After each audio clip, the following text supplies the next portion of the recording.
Tracé sur la voile blanche les voiles, la voile et le foc. J'ai pris une marge de cette largeur-là pour tout autour pour faire l'ourlet.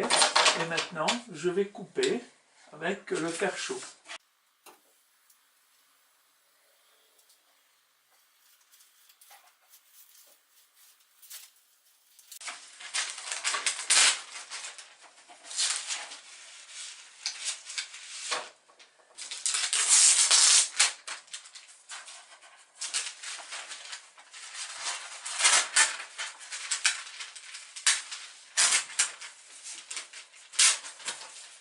Voilà la voile. Et ici on a le foc. Les voiles ont été faites suivant la méthode habituelle, donc en découpant ici c'est de la toile de scie. J'ai fait un ourlet avec une couture zigzag et puis j'ai mis une petite estrope ici pour le vite-mulet, une autre ici pour pouvoir étarquer, puis un petit renfort à chaque coin. Et en ce qui concerne le foc, j'ai mis une petite estrope à chaque angle pour la mûre, pour la drisse et ici pour le point d'écoute. J'ai dégrossi déjà la baume et je vais enfiler un morceau d'aluminium à l'extrémité pour pas que le vite-mulet ait tendance à se casser trop facilement. Donc je vais affiner progressivement l'extrémité.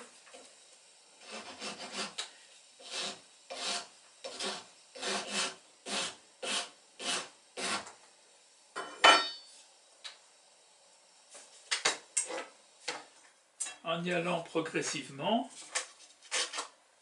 Voilà. Je vais maintenant couper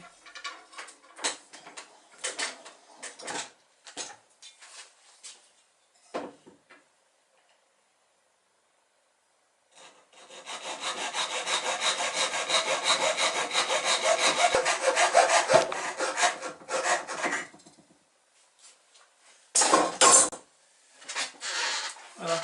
J'ai donc ma ferrure, je vais bien limer proprement. Je fais une petite pièce comme ceci que je vais enfoncer ici dans l'extrémité de la baume.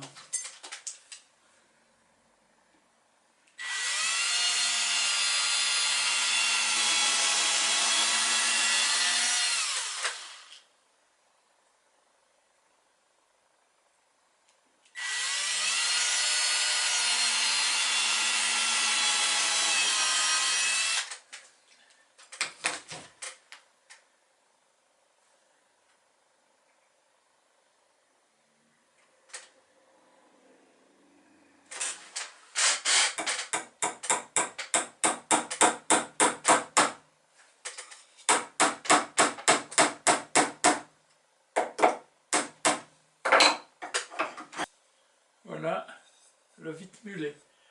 On mettra une ferrure en T sur le mât.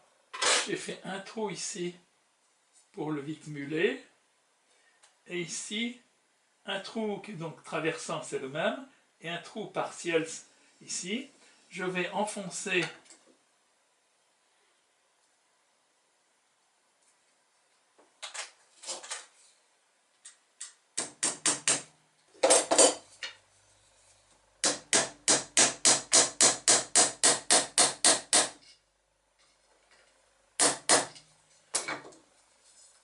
voilà. De ce côté-là, je vais plier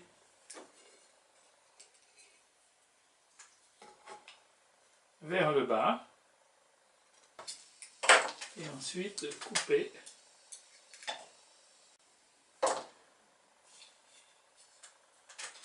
Voilà donc mon vite-mulet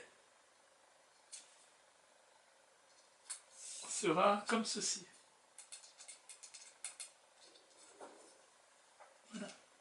Alors ce système voilà, va me permettre, je le montrerai plus tard, de prendre des tours de rouleau si je veux diminuer la surface de la voile. Au lieu de mettre des taquets, je vais mettre deux espèces de petits pontés pour les drisses.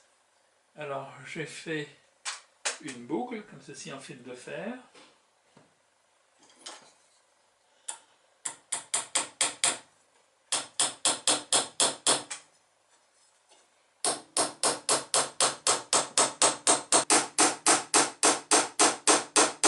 Alors on va l'enfoncer. Oh. Ensuite, on va faire une deuxième boucle de ce côté-là.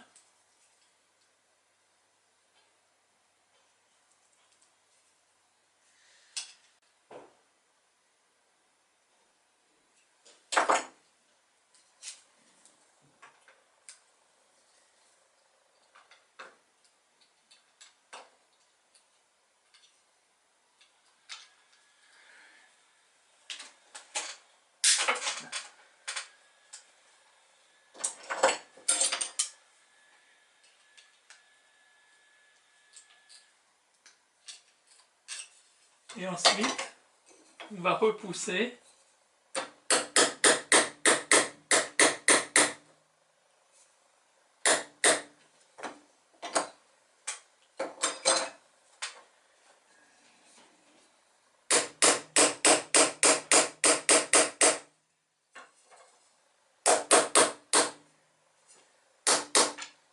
Voilà. Et on obtient ainsi une boucle de chaque côté pour passer la drisse.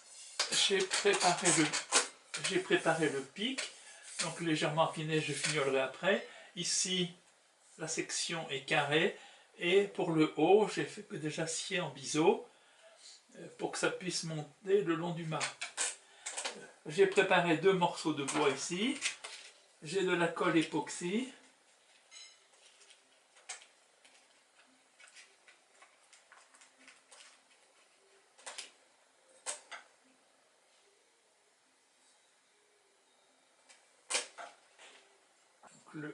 Voilà.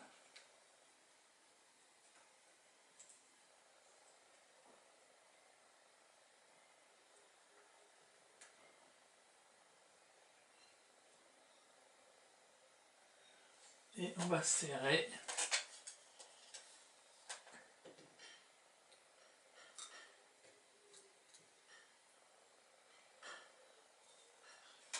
Les 2 pièces de bois maintenant sont bien collées.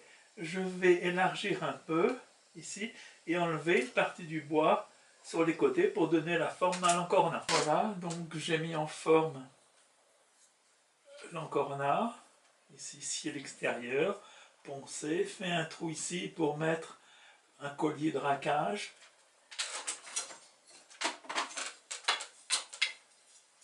Donc on voit qu'il va pouvoir glisser le long du mât, comme ceci. Les espars ont été teintés, ensuite il y a eu du vernis, et j'ai posé les différentes ferrures. Alors, pour le mât ici, j'ai 3 pontées pour les 3 drisses, drisse de phoque, drisse de mât, drisse de pique. Ici, le vite-mulet.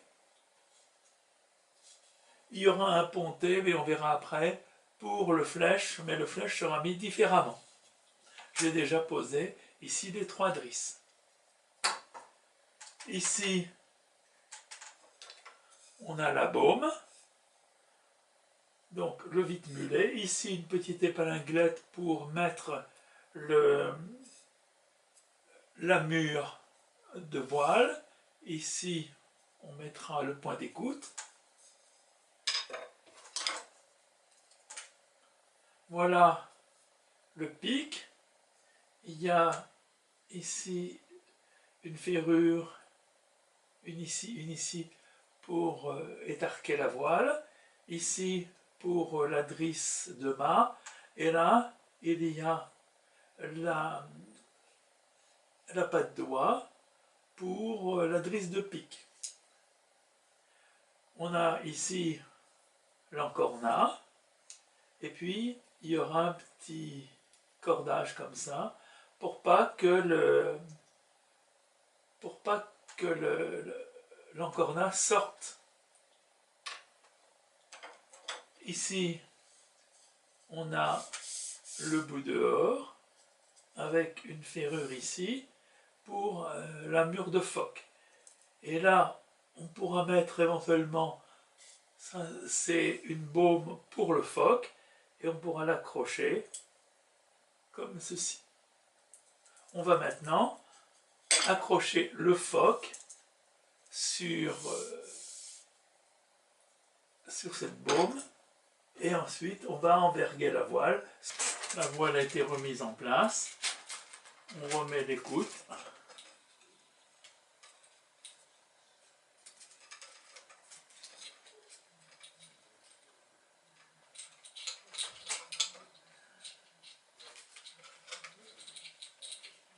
Pour faire les voiles de flèche, il vaut mieux attendre que le bateau soit gréé, parce qu'autrement le flèche ne s'établit pas bien. Donc, on va faire deux flèches, un flèche triangulaire, comme le modèle le plus récent des pots d'eau.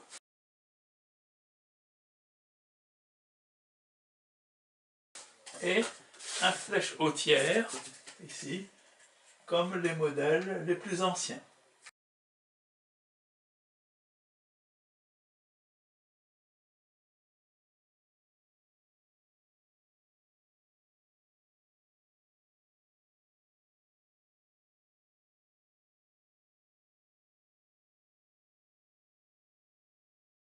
Les haubans ont été mis en double, ici autour du mât. Je n'ai pas fait de trou, j'ai fait un nœud de plein point et j'ai deux brins ici. Ici, je fais un second nœud de plein point, et puis je passe dans le petit nœud ici, ça fait comme une moque, voilà, et ensuite on fait des clés comme ça. Donc c'est un système qui tient très très bien. Alors le phoque, donc il y a un petit crochet ici au bout du bout dehors, et il y a le crochet ici pour la drisse. On étarque le phoque ici, ça sert en fait d'été. Voilà. Et puis il y a l'écoute ici qui se règle avec un tendeur. Là. Alors il faut évidemment vérifier que l'écoute passe facilement, n'est pas gêné par le mât. Si ça avait été gêné, il aurait fallu un bout d'heure un peu plus long. Pour la voile, donc contrairement au vrai vite-mulet ici, on met la pointe en bas, et quand on hisse la voile, eh bien la voile reste en place. Ici, donc on a la drisse ici de mât, la drisse de pique, il y a une drisse de chaque côté, et puis pour l'écoute, eh bien, il suffit de faire deux demi-clés, ici, voilà, et on peut régler. Voilà. Voilà, j'ai ici donc la configuration première des bateaux pots d'eau, c'est-à-dire un phoque baumé et puis un flèche hautière, c'est-à-dire qui dépasse légèrement vers l'avant.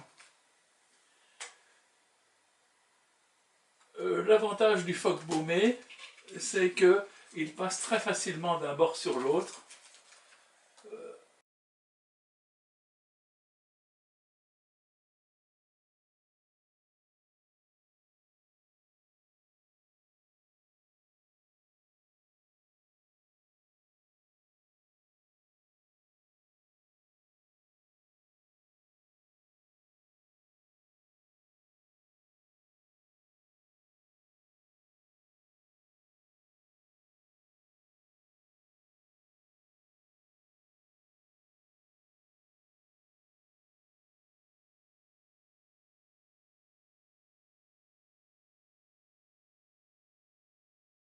Pour faire le lest du bateau, naturellement, on peut fondre un lest de poids convenable et on le visse ou on le boulonne sur la quille. Personnellement, je n'aime pas tellement faire fondre du plomb. Bon, il paraît que les vapeurs, c'est pas très bon, surtout si on bricole avec des enfants. Donc en fait, j'achète des plombs montres. Voilà, il y en a différents modèles, 120 grammes, 100 grammes, il y a 80, 60, et puis je les pose sur une enclume ou ici sur un objet métallique plat, et j'écrase bien les bords d'un côté. Ensuite, il suffit de faire un trou de 4 mm ou 4 mm et demi et de fraiser. Et je mets un boulon au travers de la quille, un boulon inox de 4 mm sur 30 mm, et ensuite je coupe ce qui dépasse, voilà, pour que ça affleure juste. Voilà. Alors ici, sur ce modèle, j'ai mis 120 à l'avant de chaque côté et 80 à l'arrière. Alors si on trouve que ce n'est pas suffisant, eh bien on peut en rajouter ou au contraire en enlever. Donc c'est très facile. Même si on a plusieurs bateaux, on peut utiliser les mêmes plombs. C'est très facile à changer. Donc c'est une façon simple de faire les plombs et ça évite le travail du plomb. Je conseille vraiment de faire les gabarits des flèches, soit le flèche hautière, soit le flèche triangulaire, quand les autres voiles sont faites. Parce que autrement la voile n'aura pas le bon angle. Si elle est trop pointue, ça va descendre trop bas. Si au contraire elle n'est pas assez, eh bien, ou si un des bords est trop grand, eh bien on n'arrivera pas à l'établir. Donc je conseille de faire le gabarit, et aussi il faudra quelquefois s'y prendre à plusieurs fois pour trouver le point de drisse. Autrement le flèche ne sera pas dans une bonne position. Si le bateau est trop voilé, c'est très facile pour enlever le flèche. Ici, la mure est réglable avec un tendeur, et puis une ou deux demi-clés ici et ici. Le flèche triangulaire se met exactement de la même manière. Deux demi-clés ici, deux demi-clés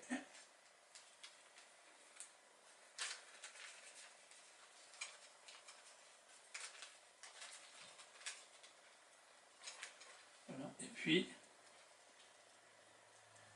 j'accroche habituellement la mure sur la goupille de mât, voilà. Et puis voilà. Là j'aurais pu le hisser un peu plus haut.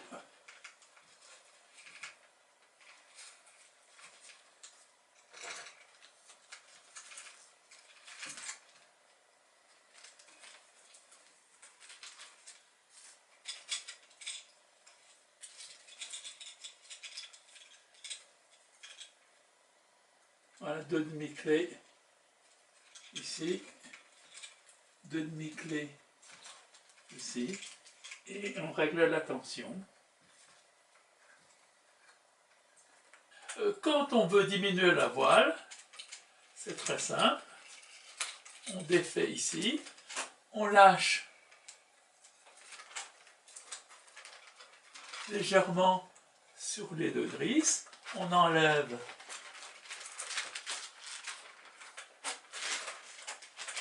le vide-mulet, et puis on fait 1, 2, 3 tours, comme ceci.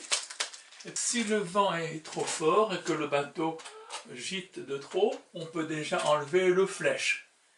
Ici, j'ai fait encore quelque chose de supplémentaire, c'est que j'ai enroulé la voile autour de la baume. Avec le système que j'ai fait, je peux prendre un tour, deux tours, trois tours, ou même par demi-tour. Voilà, et je mets à ce moment-là l'écoute ici. L'étape suivante, si le bateau est trop mou, eh bien, on peut mettre un phoque plus petit, un phoque non baumé. Voilà, il suffit de changer le phoque. Il y a juste un crochet ici et changer les coupes. Pour enlever les tours de rouleau, il suffit d'abaisser un petit peu ici.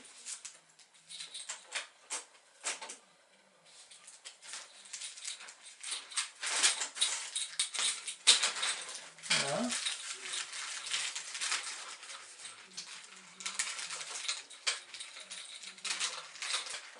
On remet le vide-mulet. Là, j'ai mis un phoque non baumé et puis un flèche triangulaire. Le mât de flèche est parallèle pratiquement au mât. Et là, j'ai à peu près l'aspect des bateaux du Luxembourg tels qu'ils étaient dans les années 30-40.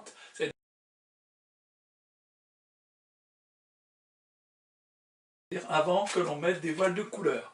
Mais naturellement, on peut aussi mettre des voiles de couleur. Les voiles de couleur sont apparues pour les vrais bateaux à la fin des années 50. Autrement, avant l'arrivée des voiles synthétiques, quelquefois les bateaux de travail avaient des voiles colorées, généralement avec du cachou. Dans certains ports, les voiles étaient tannées en bleu ou en ocre. Mais les bateaux de plaisance, jusque de la fin des années 50, début des années 60, avaient toujours des voiles blanches. Si on veut donner l'aspect des bateaux du Luxembourg de l'avant-dernière génération, c'est-à-dire ceux qui naviguaient jusque dans les années 2005 à peu près, il suffit de mettre des voiles colorées. Voilà, ici j'ai donc mis un phoque rouge et un flèche bleu.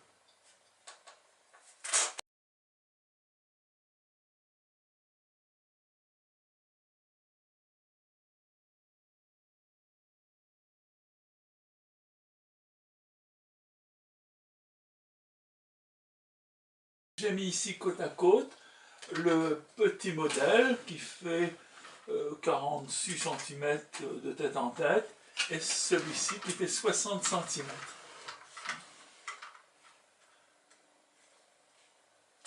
Alors on voit que celui-ci, le grand, est nettement plus lourd, plus encombrant.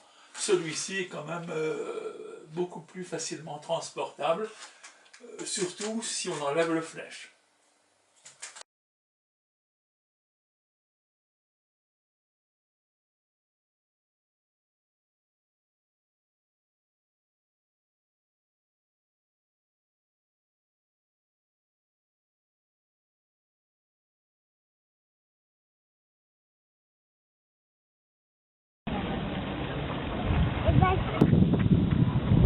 Non, non, non, pas de cailloux.